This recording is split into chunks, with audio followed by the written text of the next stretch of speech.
Muy bien, ya tenemos la grabación en marcha. Muy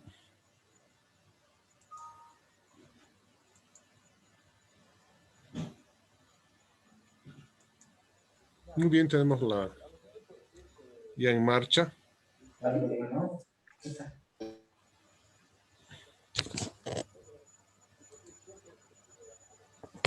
Tenemos ya toda la información, así que volvemos nuevamente a la pantalla y vamos a ver el siguiente indicador de la creatividad, del ser creativo, ¿no?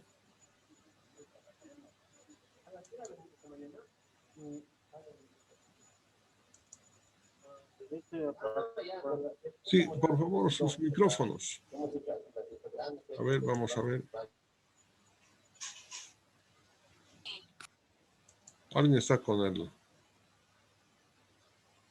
Ya, cerraron. Vamos a ver el...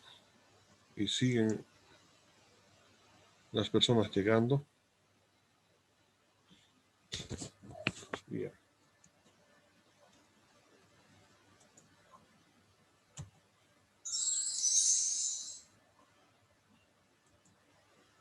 Vamos a hablar sobre la fluidez. Este es un elemento muy importante, este asunto de la fluidez, porque cuando se empieza a elaborar un texto científico, ¿sí? Entonces, este tiene que ser a través de la generación de varios conceptos que uno establezca, ¿no? 1, 2, 3 respuestas al mismo problema. Mientras mayor la cantidad de respuestas que se puedan obtener, entonces de ellas podemos mejorar todavía un constructo que establezca todos estos pensamientos y que le demos una relación formal, una relación lógica a lo que estamos queriendo hacer.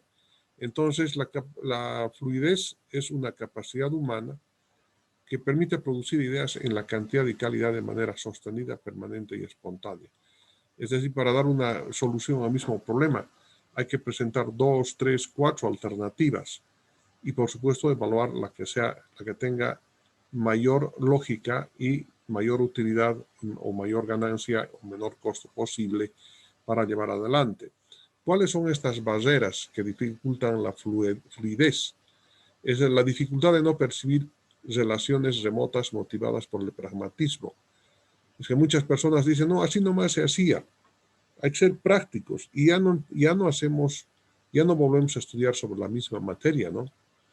Adopción de rutinas y hábitos intelectuales, es decir, el ser creador no es una persona precisamente muy rutinaria, ¿no? Justamente el hecho de ser creativa, o sea, hace que la persona esté en otros ámbitos, escudriñando cosas que normalmente no se hacen, ¿no? Se salen de la rutina. Parámetros. Para la fluidez, expresión dice del pensamiento mediante el lenguaje y agilidad del pensamiento cinético. Vamos a empezar a analizar qué significa, cómo podemos evaluar la fluidez. Dice expresión del pensamiento mediante el lenguaje. Y eso es lo que nosotros lo que vamos a hacer. Es decir, para escribir un texto científico, para que ustedes escriban el documento que les voy a pedir, o sea, necesitan tomar 2, 3, 4 ideas y de esas 3, 4 ideas tienen que elaborar un constructo, un nuevo concepto, ¿sí? En sus propias palabras, que tenga lógica, que tenga sintáctica y además de que se pueda comprender, ¿no? ¿Cuál es el otro parámetro que nos permite medir la fluidez? Es la agilidad del pensamiento cinético. ¿Qué es cinética en primer lugar? La cinética, ¿sí? La cinética es la capacidad, ¿sí? De volver conocido lo desconocido y lo conocido desconocido. Reitero nuevamente, la agilidad del pensamiento cinético, ¿sí? Se refiere básicamente a que nuestro pensamiento puede convertir lo conocido en desconocido y lo desconocido en conocido. Este es un elemento muy importante porque muchas personas creemos que sabemos todo, ¿no? Que hemos estudiado y que finalmente, ¿para qué vamos a seguir estudiando? Pero ustedes deben comprender como estudiantes universitarios que sus profesores no podemos transmitirles todo el cúmulo de conocimientos. ¿Por qué razón? Porque el tiempo no alcanza. Así que les damos algunas orientaciones generales, precisas, para que ustedes ya en su misma vida de estudiante o en su vida profesional, ustedes puedan conocer los rasgos generales, los eventos principales, y ustedes poder transitar por lo nuevo, por conocer, ¿sí? Por conocer.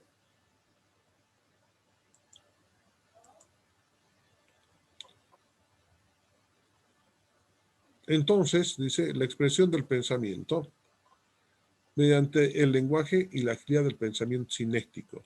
Entonces hacemos de que nosotros, de un campo, por ejemplo, no sé, se me ocurre de un problema está dentro de un campo y que conocemos, yo ya he estudiado en física, por decirles, ¿no? Pero resulta de que, ¿por qué no lo convertimos en desconocido? Es decir, no sé nada de física, no sé nada sobre este fenómeno y vuelvo a estudiar otros autores, y una vez que termine de conocer, entonces hago una comparación con lo que conocía. Es muy probable que haya aumentado en el conocimiento y con la incorporación de nuevos conocimientos pueda yo tomar mejores decisiones. Eso se llama la agilidad del pensamiento cinético.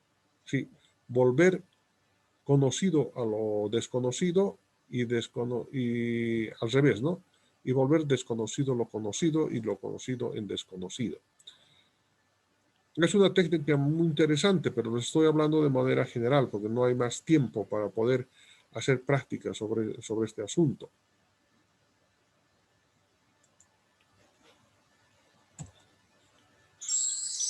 La flexibilidad. Esta es una capacidad también que tiene el humano, ¿sí? Para poder volver sobre sus pasos. Muchas veces tomamos caminos, ¿sí? Que nos llevan a un callejón sin salida. Y solamente el investigador tonto, o sea, va a querer chocarse con el callejón sin salida, tratando de buscar una. Entonces no sería lo más inteligente volver sobre los pasos, llegar a un punto anterior y a partir de ahí buscar nuevos caminos alternos que nos puedan llegar a conseguir los objetivos. Entonces esto se llama flexibilidad. Esto se llama flexibilidad.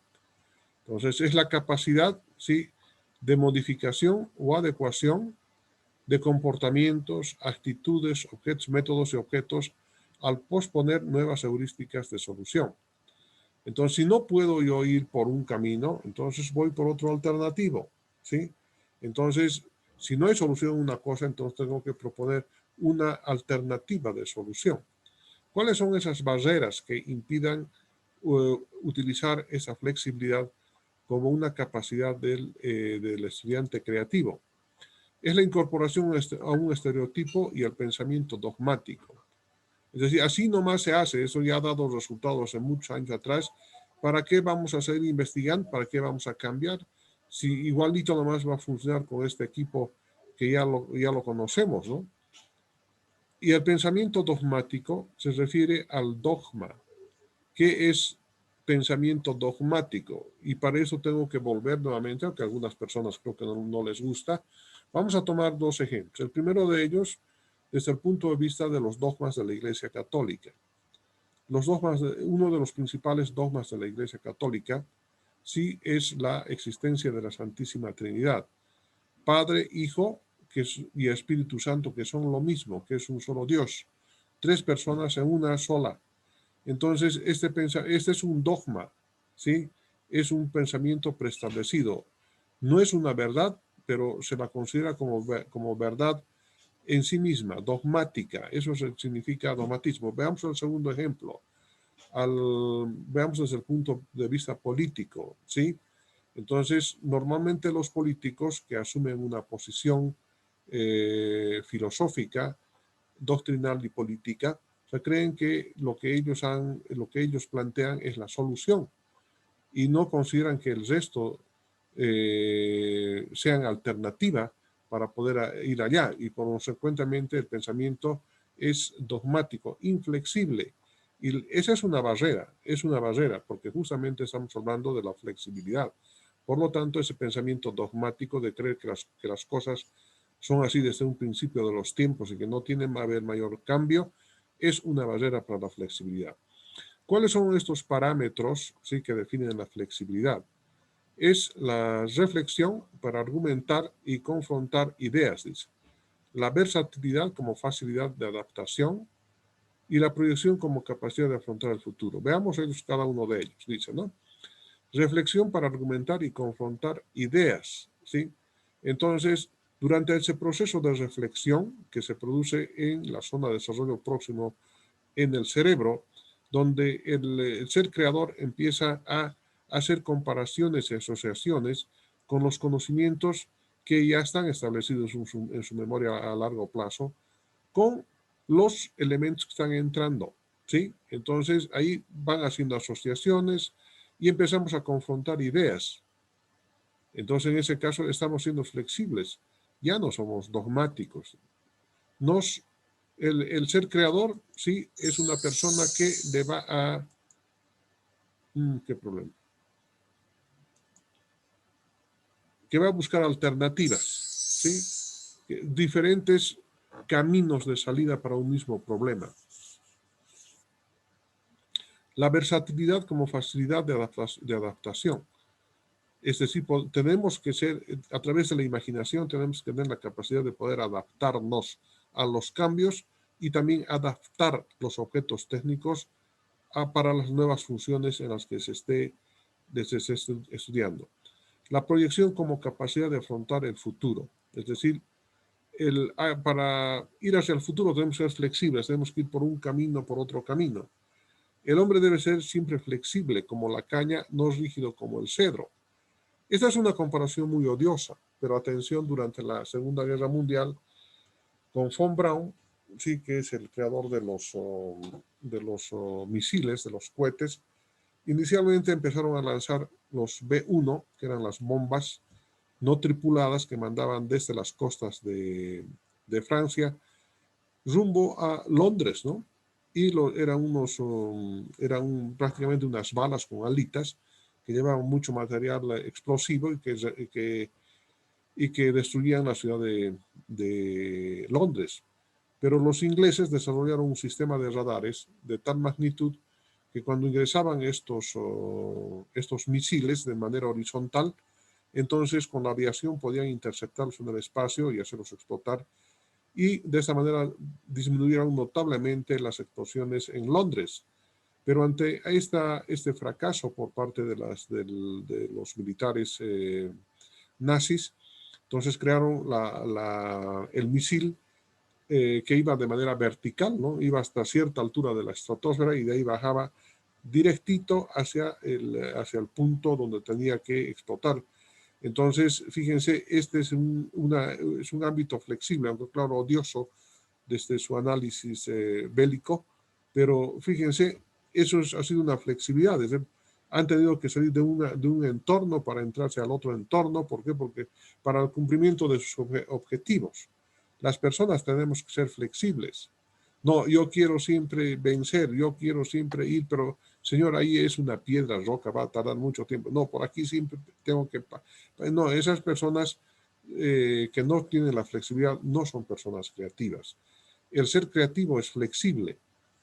Y aquí está un pensamiento de Johann Jacob Engel, que dice, el hombre debe ser siempre flexible como la caña, no rígido como el cedro.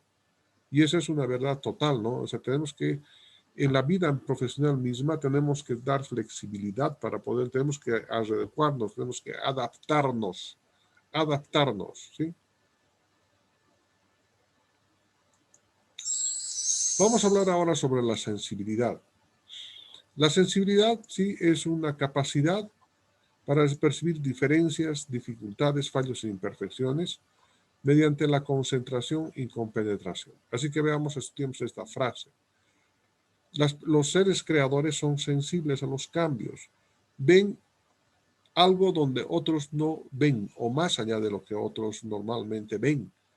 ¿Por qué razón el ser creador sí es más sensible que el resto? Porque definitivamente se concentran más y compenetran sobre el objeto de estudio. Es decir, empiezan a utilizar la atención, ¿sí? La atención para concentrarse, para poder obtener, ¿sí? El informe, los resultados de las investigaciones, ¿sí? Para que puedan tener una relevancia. Todos pueden ser investigadores, pero los que conocen y han definido objetivamente qué es lo que están buscando en el proceso investigativo, entonces tienen mayor sensibilidad para encontrar. Pero si no han definido eso, es decir, ¿qué van a estudiar? O sea, ¿a qué van a ser sensibles? Pero de todos modos eso se llama la sensibilidad. ¿Cuáles son las barreras de esta sensibilidad? ¿Por qué algunas personas no pueden ser creadoras? Porque no tienen tiempo para percibir los detalles, son tipos muy ocupados, ¿no? El hábito a la rutina, no, así nomás se hacía, ¿para qué vamos a salir? O sea, con la rutina que tenemos ahora gano dinero, se solucionan los problemas, ¿para qué vamos a estudiar un poco más allá? Es pérdida de tiempo, etcétera, pero ¿para qué? Por ejemplo, eso significa falta de sensibilidad y finalmente la poca práctica de reflexión. Y esto normalmente es una situación muy especial. Nuestros estudiantes, no todos, pero un buen tanto, ¿sí? De nuestros estudiantes no hacen reflexión en la práctica, no hacen reflexión sobre sus actitudes, no hacen reflexión sobre su forma de pensar, ¿de acuerdo? Entonces son inflexibles, tienen el hábito de la rutina y además no tienen tiempo para percibir detalles, ¿no? ¿Para qué eso? Que hagan otros. ¿Cuáles son los parámetros para definir a un ser creativo en el campo de la sensibilidad? Concentración, ¿sí? Concentración. Importante, que es el pensamiento profundo y enfocado a la penetración. Entonces, cuando ustedes estén estudiando, cuando estén haciendo su proyecto, tienen que poner atención, un poco de atención a lo que están haciendo. Y eso es lo mínimo que se les está pidiendo. Es decir, si ustedes ponen atención a lo que hacen, es decir, se compenetran en el área que están estudiando, entonces van a poder tener algunos resultados interesantes. Ese es el ser sensible. Percibir diferencias, dificultades, fallos e imperfecciones mediante la concentración y la compenetración.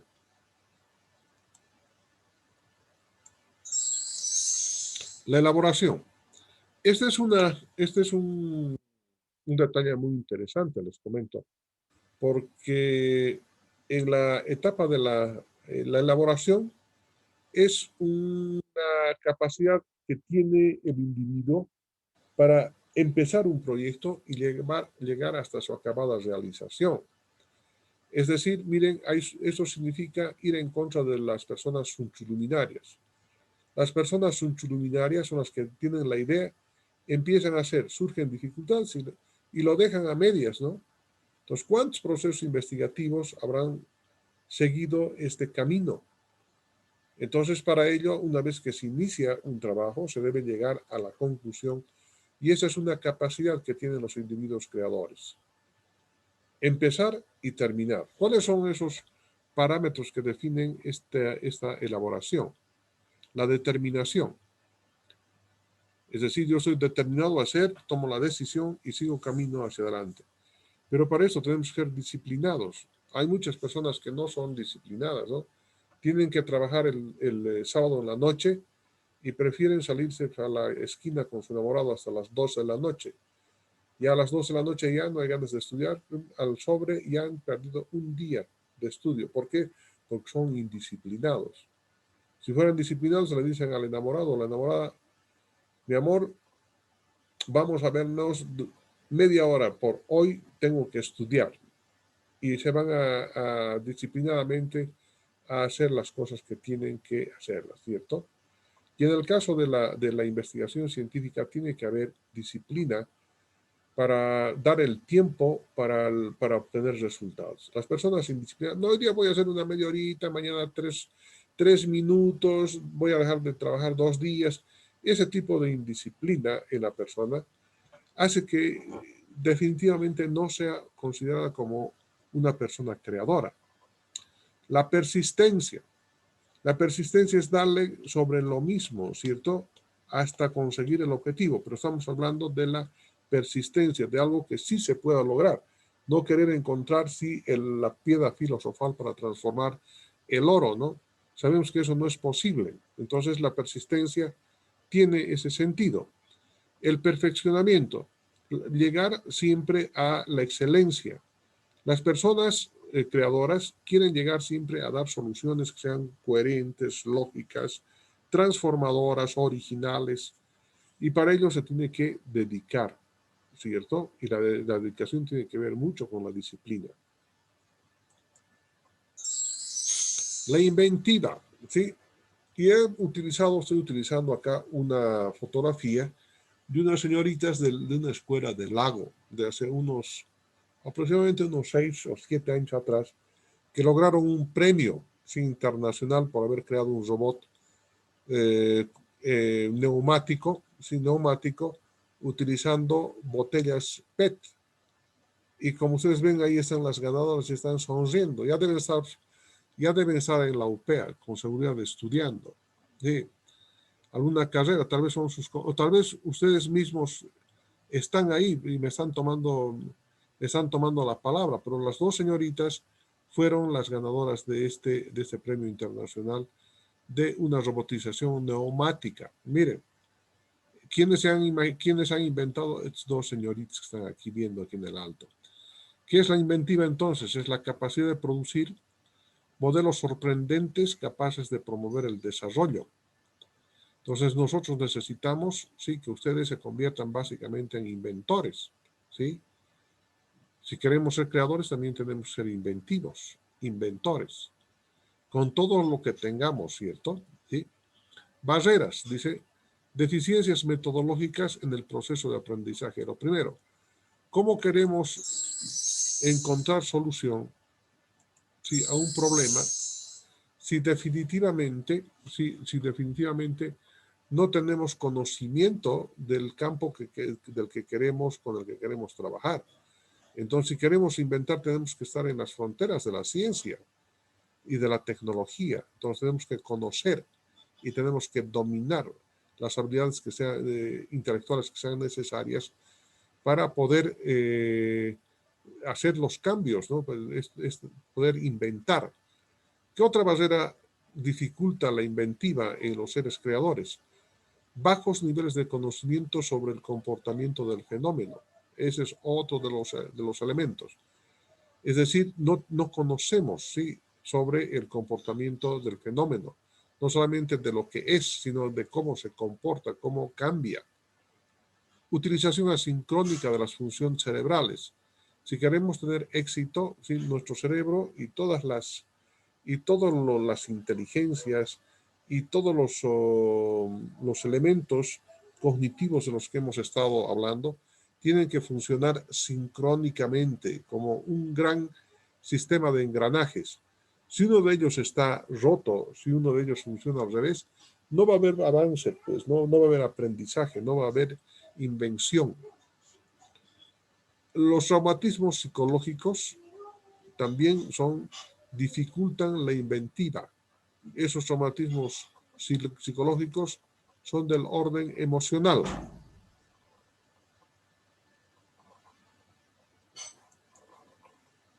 Son de orden emocional.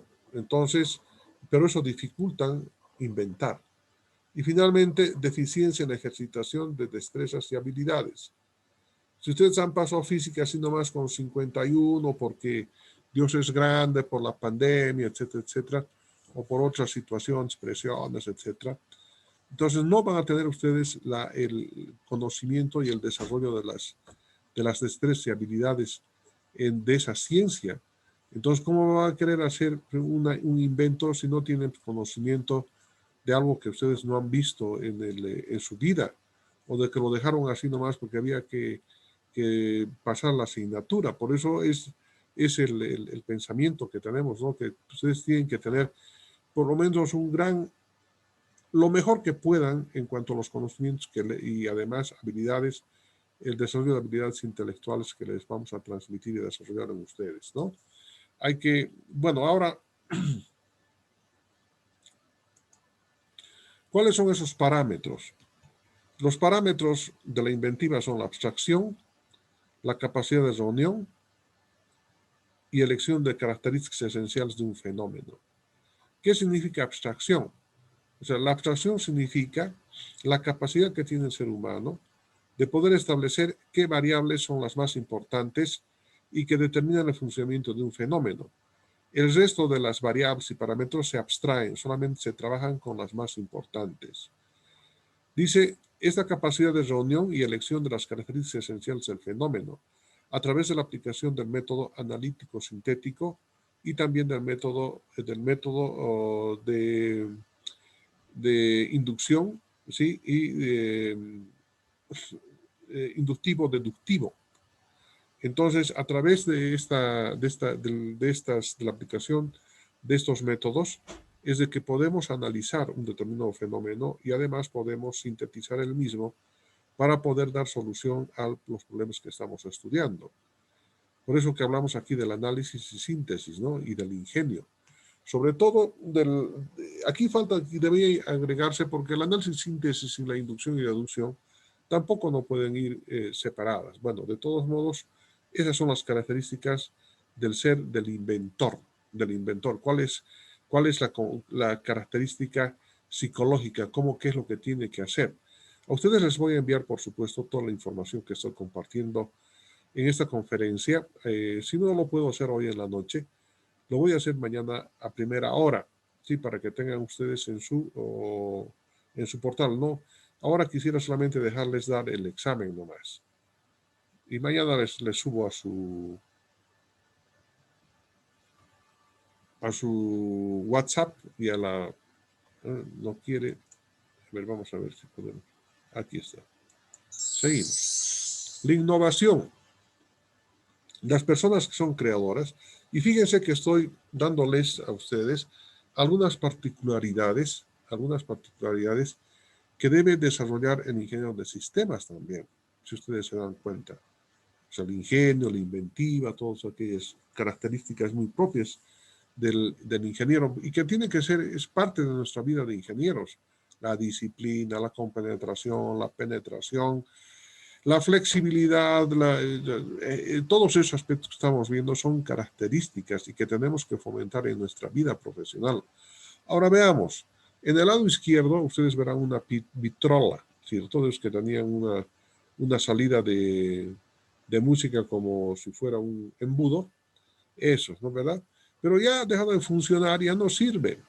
¿Cómo puedo innovar algo que ya no sirve? Miren, el Señor lo ha convertido, esta vitrola lo ha convertido en un ventilador.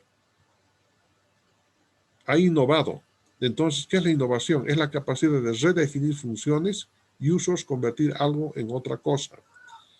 Eso es lo que tiene que hacer normalmente el ingeniero. Normalmente eso hace el ingeniero, innova, ¿cierto? ¿Cuáles son esas barreras? La visión unifuncional, creer que una cosa sirve solamente para una función, pero como en este caso estarán viendo, miren, lo he convertido en un ventilador. La conformidad, no, así nomás que se quede, ¿para qué vamos a hacer? Es mucho trabajo, ¿sí? La inasociabilidad, es de que no podemos en nuestra mente poder comparar y podemos asociar con otras ideas. El ingeniero tiene que ser cultor tiene que ser el cultor de lo contrario a la inasociabilidad. Tenemos que comparar y tenemos que priorizar y tenemos que obtener nuevos productos. La negligencia. Muchas personas son negligentes porque no quieren, porque tienen flojera, porque no hay ningún castigo, porque no van a conseguir plata, porque no van a conseguir prestigio y lo dejan así, ¿no? Entonces, estos son las barreras de la innovación, pero veamos cómo podemos definir, o sea, qué características tiene que tener el ser creador. Dice, la asociación de ideas por función. Esto es importante.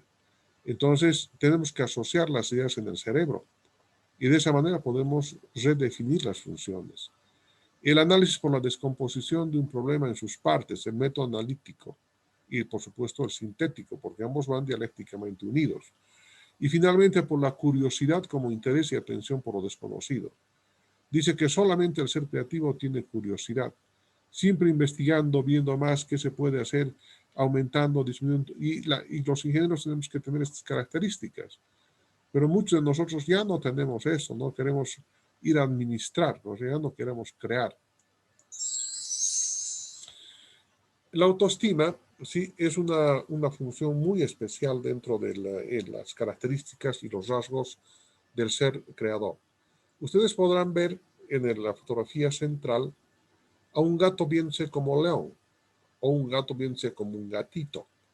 Aquí, en el primer caso, hay sobreestima y en el segundo caso hay subestimación de sí mismo. Entonces, ¿qué será la autoestima? Es en la valoración de sí mismo y confianza del individuo en sus propias potencialidades, ¿sí? Yo puedo verme como un león, o sea, porque tengo sobremotivación. Y aquí no, yo no tengo la capacidad, no voy a llegar a ser lo mismo, soy apenas un gatito. Desconfianza en sus propias potencialidades. ¿Cuáles son esos parámetros que tenemos que desarrollar? Confianza como la seguridad en sí mismos, entusiasmo, la voluntad, la persistencia y la estima en sí mismo. Dice que las personas que logran triunfos en la vida es porque son persistentes sobre lo mismo.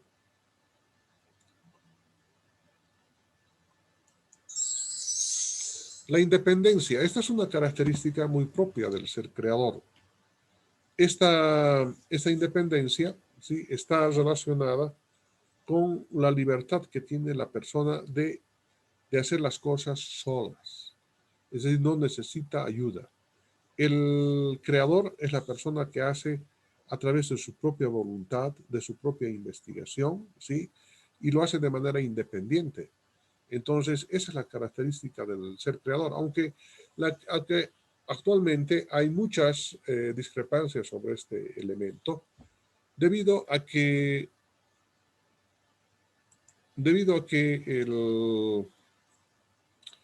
hoy las innovaciones se hacen con el trabajo de equipos multidisciplinarios. Pero de todos modos, aún así viendo desde ese punto de vista de que se hacen equipos multidisciplinarios, se dividen las partes, ¿no?, con las que tienen que trabajar y trabajan de manera individual. Entonces, esta es una característica que tiene que tener el ser creador.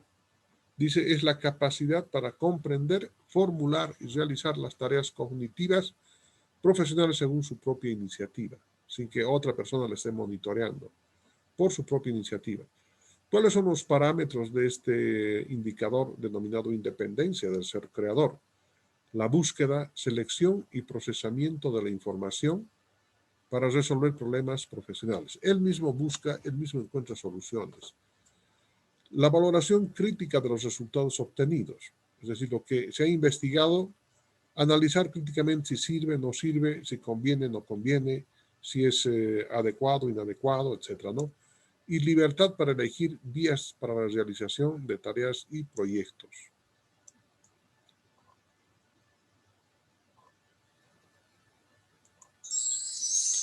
La divergencia. La divergencia, si yo tengo un camino que normalmente tomo, ¿por qué no voy por otro camino alternativo? Entonces dice que la divergencia es la capacidad para analizar lo opuesto, para visualizar lo diferente, para contrariar el juicio, para encontrar caminos diferentes. ¿Por qué tenemos que ir por ese camino? Siempre, tal vez sea más conveniente tomar un camino alternativo, ¿no? Este es el concepto de divergencia. Hay que diferir con los pensamientos actuales, con lo que se hace. Entonces, en aplicación de este trabajo diferente, puedo yo descubrir nuevas relaciones, puedo crear nuevas soluciones para el objeto, para el fenómeno que se está analizando. Dice, busca campos de acción que no sean lógicos, busca nuevas salidas, escudriña aspectos no comunes, ve donde otros no han visto. El ser creador tiene que tener el pensamiento divergente. ¿Cuáles son esos parámetros del pensamiento divergente? El espíritu crítico, la reflexión como interacción de los pensamientos lógico y divergente, el pensamiento lateral, que se ocupa de cambiar las percepciones y los conceptos.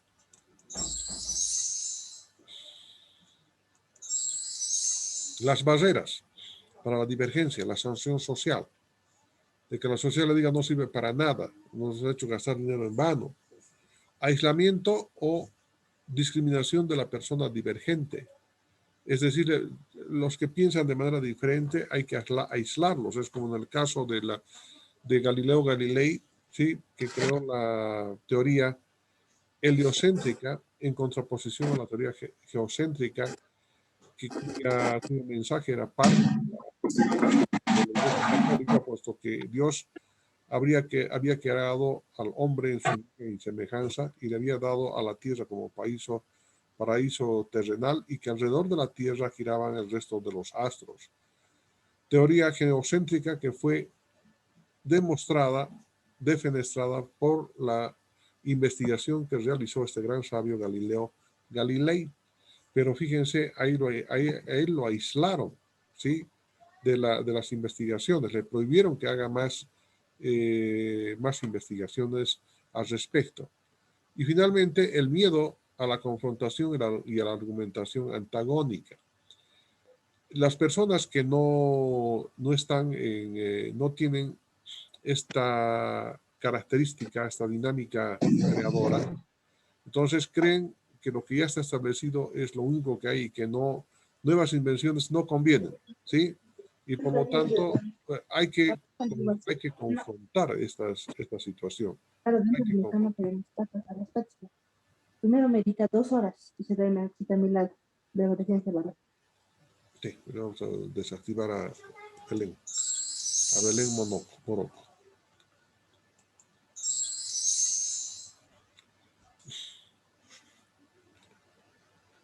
Ya he estudiado la divergencia, entonces ahora pasamos a la motivación. La motivación es algo tremendamente importante y nos vamos a detener un momentito acá, porque la persona que está investigando y que no esté motivada, tanto desde el punto de vista intrínseco como extrínseco, es decir, no va a llegar a nada. Tiene que haber motivación. Y tiene que haber motivación intrínseca principalmente y después una motivación extrínseca también.